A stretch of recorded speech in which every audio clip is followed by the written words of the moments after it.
सुप्रभात प्यारे बच्चों, कैसे हैं आप सभी। मैं आशा करती हूँ आप सभी बच्चे बहुत अच्छे और स्वस्थ होंगे। तो बच्चों, मैं हूँ आपकी हिंदी की अध्यापिका और आज से मैं आपको पढ़ाऊंगी हिंदी। तो क्या आप सभी तैयार हैं हिंदी पढ़ने के लिए?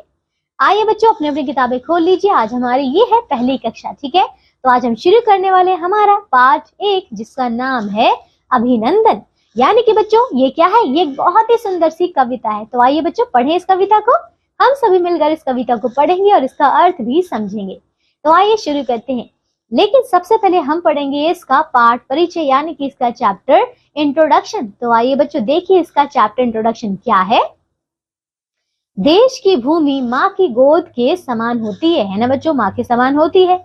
हम इसकी गोद में ही पले बड़े हैं, इसी से हमारी सारी आवश्यकताओं की पूर्ति होती है। यूं कहें कि आज जो कुछ भी हमारे पास है वह इस मातृभूमि की ही देन है, तो अतिशयोक्ति नहीं होगी। ठीक है बच्चों, अब देखिए, अतः जीवन पर्यंत इसकी सेवा और रक्षा करना हमारा कर्तव्य है। यह बात कवि ने इस कविता में कही है। तो आइए बच्चों, पढ़ते हैं हमारी मातृभूमि से जुड़ी हुई इस कविता को। तो चलिए शुरू करें। देखिए बच्चों, मेरी मातृभूमि को मेरा वंदन है। वंदन यानी कि प्रणाम है।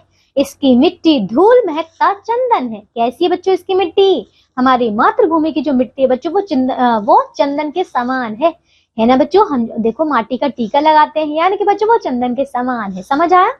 अब देखिए इसके आगे कहते हैं बच्चों, खेल खेल जिसकी गोद के पलने में रहा झूलता पला, पैर पर खड़ा हुआ, जिसके आसमान के नीचे आंचल में मैं नटखट चंचल शिशु इतना बड़ा हुआ, जिसने मेरे लिए सहा सब कहा न कुछ, 100 बार उसे मेरा अभिनंदन है। तो बच्चों कह रहे हैं कि खेल खेल, यानी कि हम जिस माटी की जो है गोद में खेले हैं, रहा झूलता पला, यानी कि मैंने झूला झूला है, मैं पला पोछा हूँ, मेरे पैर यहाँ पर खड़े हुए हैं, मैंने यहाँ पे खड़ा होना सीखा, चलना सीखा।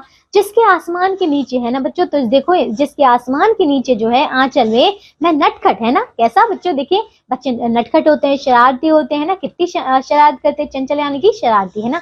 शिशु इतना बड़ा हुआ, तो देख रहे हैं हम इसी माटी की गोद में जो है इतने छोटे से बच्चे से देखिए इतने बड़े हो गए हैं, है ना। जिसने मेरे लिए सब सहा, है ना, कहा ना कुछ। तो बच्चों हमारी मिट्टी ने देखो कितना कुछ सहा, आंधी तूफान, बच्चों सब कुछ सहा, बाढ़ सही, लेकिन फिर भी हमसे तो कुछ नहीं कहा, हमें तो उसने संभाल कर रखा है।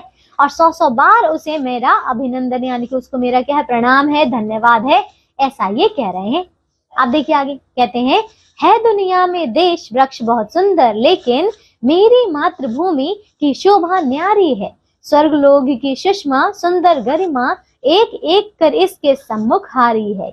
हम सबकी आशाओं अभिलाषाओं का कल्प वृक्ष यह नंदन कानन है। तो बच्चों कह रहे हैं, देखो है दुनिया के देश, है ना। तो देखो बच्चों, दुनिया के देश वृक्ष बहुत सुंदर है, मतलब पूरी दुनिया में अगर देखा जाए तो वो जो देश हैं, जो सुंदर सुंदर वृक्ष हैं, बहुत है ना, सुंदर है। लेकिन मेरी मातृभूमि की शोभा न्यारी, यानी कि हम जिस देश में रहते हैं, हमारा भारत बच्चों, इसकी महिमा ही न्यारी है ना। और कहते हैं स्वर्गलोक की सुषमा, यानी कि बच्चों स्वर्ग जैसी यहाँ पे सुंदरता बिखरी पड़ी है, और यहाँ का जो गर्व है बच्चों, यहाँ की जो गौरवशीलता है वो सबसे अलग है ना। तो बच्चों कहते हैं कि एक एक करके इसके सम्मुख सब हारी है।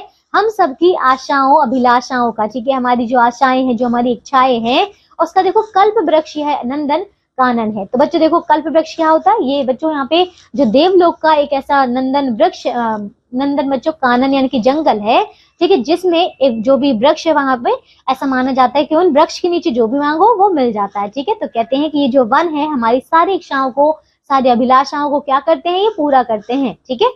समझ आया? अब देखिए इसके आगे देखो, जब तक हूं मैं जीवित इस धरती पर, किसी तरह की आंच ना इस पर आने दूंगा। बालक हूं मैं, वीर भारत का वंशज हूं, सिंहों के मुंह फाड़ दांत दिखला दूंगा। मेरे हाथ सुरक्षित भव्य मुकुट हिमगिरी, और सुरक्षित अधिक सिंधु सिंहासन है। तो बच्चों क्या कहते हैं, कह रहे हैं, देखो ये बच्चा कह रहा है कि जब तक मैं जीवित हूँ, है ना, जब तक मैं जीवित हूँ इस धरती पर, किसी तरह की आंच इस पर आने नहीं दूंगा, ठीक है।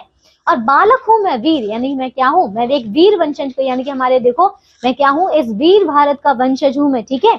और सिंहों के मुंह फाड़ दांत दिखला दूंगा। तो बच्चों देखिए, आपको भी पता है कि हमारे इतिहास में कितने बड़े बड़े महापुरुष हुए हैं, कितने बड़े बड़े वीर हुए हैं, ठीक है। तो हम ऐसे लोगों के ही वंशज है ना बच्चों। तो हमने कहा है, मतलब यहाँ पे बच्चा कह रहा है कि मैं सिंहों के दांत यानी कि जो है उनको फाड़ कर दिखला दूंगा, है ना। जो भी मुसीबत, जो भी बच्चों दुश्मन आएगा, हम उसको मार कर बच्चों अलग कर देंगे, ठीक है, लेकिन अपने भारत को कभी झुकने नहीं देंगे, है ना।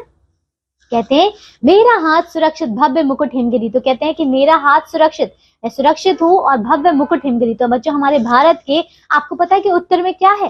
तो बच्चों हमारे भारत का जो मुकुट है, मुकुट कहा जाता है हिमगिरी यानी कि हिमालय को। समझ आया है ना, बर्फ का पहाड़ बच्चों, है ना। और कहते हैं और सुरक्षित अडिग, है ना, हमारा सुरक्षित अडिग सिंधु सिंहासन है। समझ आया। अब देखिए इसके आगे कहते हैं मैं रोली से नहीं उसी की मिट्टी से तिलक लगाता हूँ अपने माथे पर। यूं तो देखो, यूं तो है मेरा नाता सब दुनिया से, गर्व मुझे है केवल इसके नाते पर।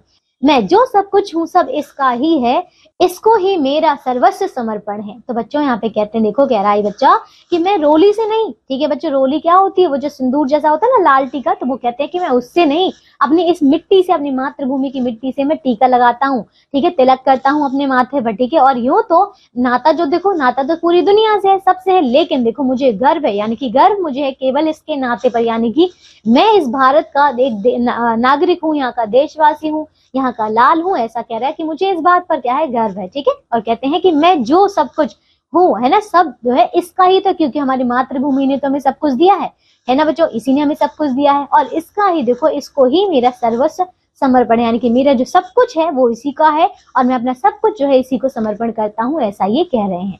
तो समझ आया बच्चों, देखिए कितनी अच्छी प्यारी सी कविता है, जिसमें हमने हमारे भारत के गौरव के बारे में, हमारी भारत की सुंदरता के बारे में सीखा, है ना बच्चों, समझ आया। तो इस देखिए यहाँ पे कविता की जो लेखक है उनका नाम है तो बच्चों इस कविता की कवित्री है द्वारिका प्रसाद माहेश्वरी। समझ आया। आइए अब देखिए बच्चों, इसका करते हैं हम शब्दार्थ, यानी कि इसके वर्ड मीनिंग्स। देखो क्या है। वंदन यानी कि प्रणाम, ग्रीटिंग्स। चंचल यानी कि नटखट, शैतान, नॉटी। अभिनंदन का अर्थ है सम्मान करना, टू रिस्पेक्ट। सुषमा यानी कि सुंदरता, ब्यूटी। गरिमा का अर्थ है गौरव, प्राइड। सम्मुख यानी कि सामने, फ्रंट। अभिलाषा का अर्थ है इच्छा, डिजायर। कल्प वृक्ष यानी कि बच्चों देवताओं के नंदन वन का वृक्ष, ठीक है। माना जाता है कि इसके नीचे खड़े होकर जो मांगो वह मिलता है, ठीक है। फिर है ट्री ऑफ हेवन। कानन यानी कि बच्चों जंगल, फॉरेस्ट। मुकुट का अर्थ है ताज, क्राउन। अडिग यानी कि दृढ़, स्ट्रांग। सर्वस्व यानी कि सब कुछ, एवरीथिंग, ठीक है। तो इन सारे शब्दार्थों को अच्छे से याद करिएगा। इसके आगे बच्चों ये है श्रुत लेखन, यानी कि इसका उच्चारण अभ्यास। तो बच्चों पहले मेरे साथ करिए इनका उच्चारण अभ्यास, उसके बाद इन्हें लिखने का भी अभ्यास कीजिएगा। तो बच्चों बोलिए मेरे साथ। आवश्यकताओं, अतिशयोक्ति, अभिलाषाओं, समर्पण, स्वर्गलोक, मातृभूमि, ठीक है। तो बच्चों इन्हें अब लिखने का भी अभ्यास आपको करना है। इसके आगे आपको दिया गया बच्चों अभ्यास, यानी कि इसकी एक्सरसाइज। तो एक्सरसाइज के सारे प्रश्नों को अच्छे से पूरा करना। मैं आशा करती हूँ आपको ये कविता बहुत प्यारी लगी होगी और आपको समझ आया होगा हमारे इस भारत के बारे में, है ना। तो बच्चों आज के लिए सिर्फ इतना ही। अब हम मिलेंगे फिर से अगली कक्षा में, करेंगे एक नया अध्याय। तब तक के लिए अपना ध्यान रखिए, स्वस्थ रहिए। बाय बच्चों।